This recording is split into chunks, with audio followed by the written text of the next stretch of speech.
guys আজি মই বনাব লৈছোঁ গাহৰি মাংসৰ লগত লাই শাক চব্জি আৰু বহুত দিনৰ পাছত আজি মই বনাম জুইতে তো এতিয়া বনাওঁ দেই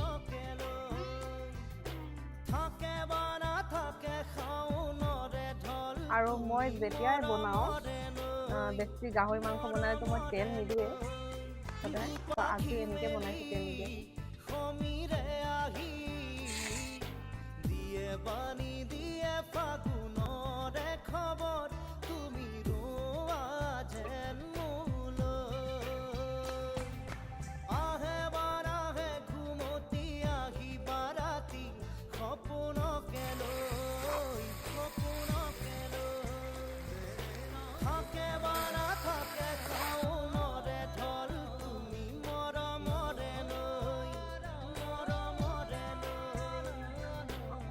মজা হৈছে